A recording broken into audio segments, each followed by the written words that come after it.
Hello friends, welcome to my channel. কেমন আছেন আপনারা? আজ আমি বেরিয়ে পড়েছি আমার হাজব্যান্ডের সঙ্গে তার অফিস ট্রিপে। হ্যাঁ, ঠিকই বলেছেন, হায়দ্রাবাদ থেকে একটু দূরে ওয়ারাঙ্গাল বলে একটা জায়গা আছে, ওখানে ও প্রায় মাঝে মাঝে যায়, বলতে পারেন ভিজিটে।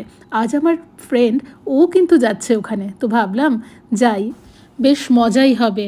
তবে হ্যাঁ, এখন ছুটি তো নিতে পারবো না, সামনে যে দুর্গাপুজো, তখন যে আমার সমস্ত ছুটি লাগবে, তাই ওখানে গিয়ে কিন্তু আমি অফিসই করব। ওই দেখুন, দূরে দেখা যাচ্ছে ভঙ্গির ফোর্ট, এখানকার কিন্তু ভীষণ ফেমাস, আপনারা জানবেনই। চলুন আমার সঙ্গে একটু ঘুরে আসবেন।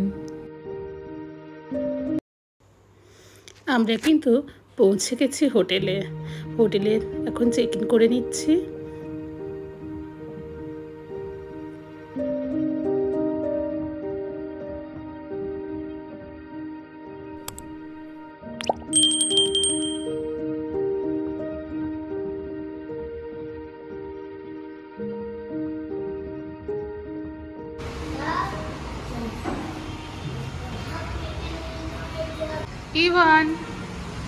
ইভান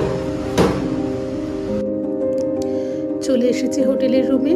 এই রুমটাই এখন আমাদের দুদিনের জন্য ডেস্টিনেশন। চলুন ঘুরিয়ে দেখাই, দেখি তো ভিউটা কেমন বাইরে। কিছুই না, এটা অ্যাকচুয়ালি মনে হচ্ছে পাশের মানে ফ্ল্যাট হোক বা বাড়ি হোক, তার ছাদটা দেখা যাচ্ছে। আমার হাজব্যান্ডও অফিসের জন্য রেডি হয়ে নিচ্ছে, ওকে এখন বেরিয়ে পড়তে হবে। খুব টায়ার্ড হয়ে গেছি আমি, একটু ফ্রেশ হয়ে নেব,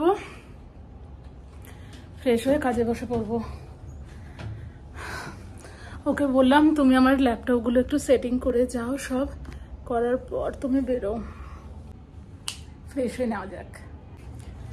হয়ে গিয়েছি ফ্রেশ, এবার বসে পড়বো অফিসে। এই যে এখানে আমার সেট আপ হয়ে গেছে, চলুন। আমার মুখ চোখ একদম টায়ার্ড লাগছে না, সত্যিই ভীষণ টায়ার্ড, কিন্তু কিছু করার নেই, কাজ তো করতেই হবে বলুন।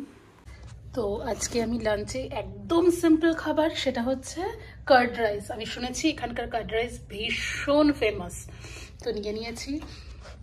টেক্সচারটা তো দারুণ লাগছে, তার সঙ্গে এই যে সাউথের যে ফেমাস লঙ্কা ভাজা আর আচার। চলুন খেয়ে নিন, আপনারাও আমার সঙ্গে লাঞ্চটা আজকে করে নিন।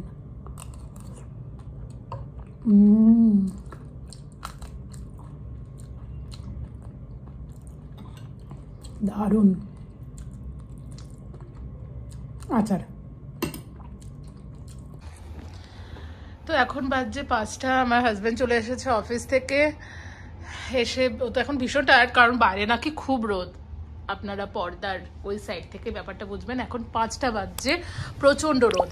দাঁড়ান আপনাদের একটু দেখিয়েই দিই, দেখুন এখনও প্রচণ্ড রোদ, হয়তো বুঝতে পারছে না ভিডিওতে, খুব রোদ। তো বললাম একটু রেস্ট নাও।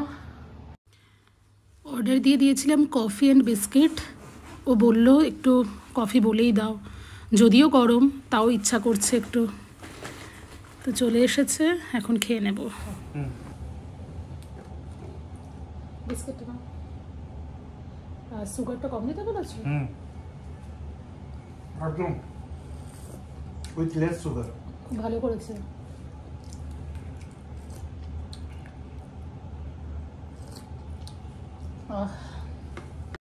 তো একটু বেরিয়ে পড়েছি পাশেই একটা চিলড্রেন পার্কে। বাচ্চাটা আমাদের সঙ্গে আছে, ও তো বোর হচ্ছে বলুন। তো আমার ওই ফ্রেন্ড, আমি, আমার হাজব্যান্ড আর ওর মা বেরিয়ে পড়েছি। দুপাশে ইটের শাড়িগুলো দেখে মনেই হচ্ছে বলুন কত পুরনো, কত প্রাচীন ইতিহাস আছে এই শহরের সঙ্গে। তো ঢুকে পড়েছে এখন পার্কে। আমি আমার হাজব্যান্ডকে বললাম তুমি একটু ওর সঙ্গে না এই রাইডসে চড়ো, ওই কিন্তু একা একা চড়ার মতন নয়, পড়ে যেতে পারে। কখনো কখনো নিজেদেরও তো বাচ্চাদের মতন মনে হয় বলুন। তো দেখুন ও চড়ে পড়েছে। ওই যে ওই গানটার কথা মনে পড়ে গেল না, দিল তো বাচ্চা হ্যাঁ জি, হ্যাঁ দিল তো বাচ্চা হে জি।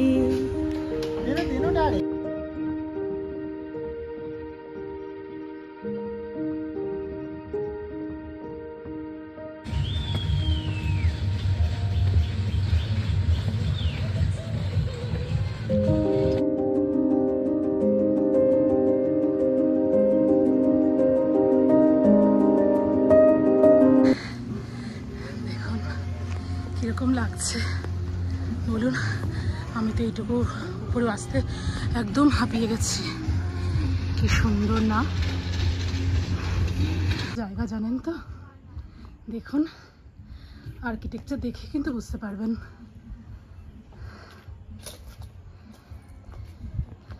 দেখে মনে হচ্ছে ধরণী ঢাকি অন্ধকারে, চাঁদ ওঠে গগনে, নক্ষত্র হাসে সুধার আলো, মন ভাসে স্বপনে, শতবৎসর জাগজে কেটে রবে কবিতার গানে, মানুষ রবে প্রেম রবে, অমর হোক প্রাণ। আমরা বেরিয়ে পড়েছি ওখান থেকে, তারপর যাচ্ছি একটু লোকাল মার্কেট ঘুরতে। যদিও দেখার এমন কিছুই নেই, তাও একটু ঘুরলাম আর কি। আমি আমার হাজব্যান্ডকে বললাম চলো না একটু লোকাল ফুড কিছু ট্রাই করি। এখানে ঢুকে দেখি সব কিছুই এত স্পাইসি, এ তো মনে হচ্ছে খেতে পারবো না। জাস্ট একটা চিকেনের আইটেম নিয়ে আমরা বেরিয়ে পড়লাম। ও বললো ঠিক আছে হোটেল থেকে নিয়ে নেব। ডিনার আমরা নিয়েছি ফ্রাইড রাইস আর চিলি চিকেন, আর এখানে আছে লেমন সোডা। এই যে সোডা দিয়ে গেছে, সার্ভ করে নেব। বসো তুমি, সার্ভ করে নি। আর দিও না, ওই সার্ভ করছে। কখনো কখনো প্যাম্পার্ড হতেও ভালো লাগে বলুন। চলুন খেয়ে নি।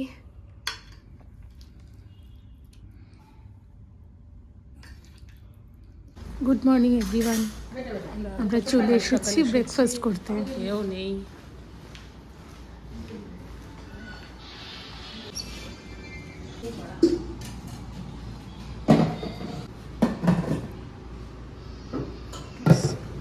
ना बड़ा नहीं, बड़ा नहीं। हाँ मुझे उपमा दे दीजिए। ये ऑरेंज वाला आलम चटनी है क्या? तो मुझे दीजिए। आलम चटनी माने हलो आदार चटनी, खूब भालो लागे खेते।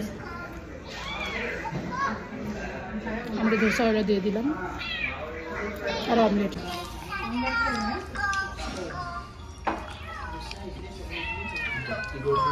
না খাবারে খুব ঝাল, সব চাটনিতে খুব ঝাল। অর্ডার দিয়েছিলাম, ধোসা চলে এসেছে। আমি নেব না, আমার পেট ভরে গেছে, একটা এগ খাবো। অমলেটের অর্ডার দেওয়া হয়েছিল, চলে এসেছে। দেখি আমরা ট্রাই করবো, আমার ফ্রেন্ডরাও খাচ্ছে। এই ভালো হচ্ছে, ভালো লাগে খাবো, এতটা খাবো না। আছে জুস নিয়ে নিই। ওর বাড়াটা নাকি এখানে এত ভালো লেগেছে, আবার নিয়ে এসছে দেখুন। হ্যাঁ और खाने का नहीं, জুসটা খাই।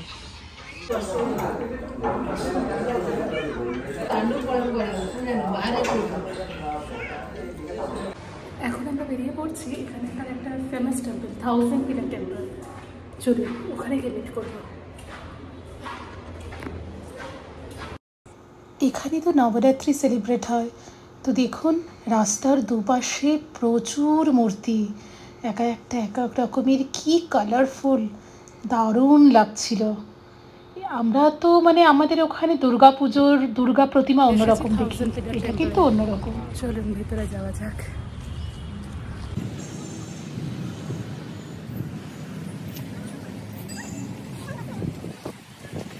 মন্দিরটি নির্মিত হয় 1163 খ্রিস্টাব্দে কাকাতীয় বংশের রাজা রুদ্রদেবের সময়। এটি উৎসর্গ করা হয়েছে শিব, রুদ্রেশ্বর, বিষ্ণু ও সূর্যদেবকে।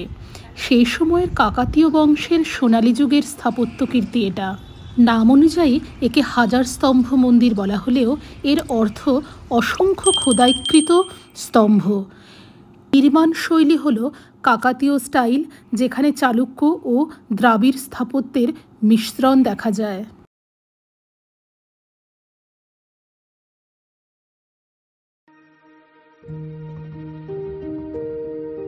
মন্দিরের ভিতরে রয়েছে বিশাল আকৃতির একটা শিবলিঙ্গ।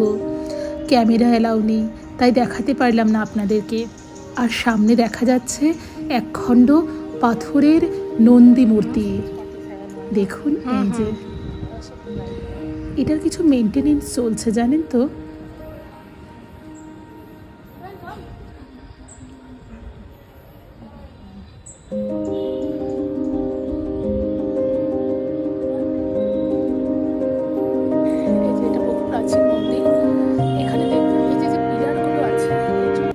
1000 পিলার টেম্পল। প্রত্যেকটা পিলারে কিন্তু নাম্বারিং করা আছে, যদিও দেখছি মেনটেনেন্সের বড়ই অভাব। হ্যাঁ দেখুন, যদিও মন্দিরটি এখন আর্কিওলজিস্ট ডিপার্টমেন্টের আন্ডারে আছে।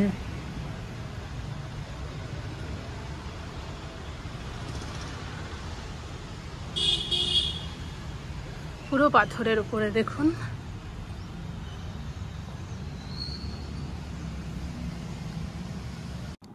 আর ওখানে কিছু ফটোগ্রাফিও করে নিয়েছিলাম।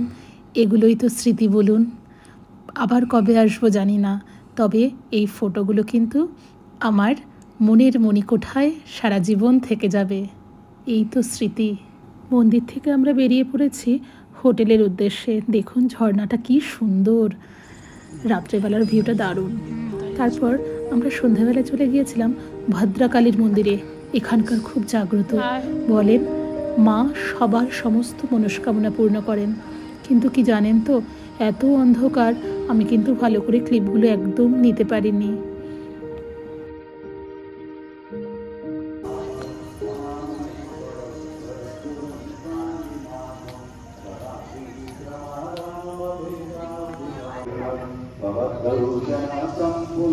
দেখুন পাহাড়ের উপর শিব পার্বতী যুগলে সুন্দর বসে আছেন, কি যে সুন্দর লাগছিল। কিন্তু ওই যে বললাম, অন্ধকারে ক্লিপটা ভালো নিতে পারিনি। আমার কন্টেন্ট যদি আপনাদের ভালো লেগে থাকে তাহলে please like, share and subscribe my channel.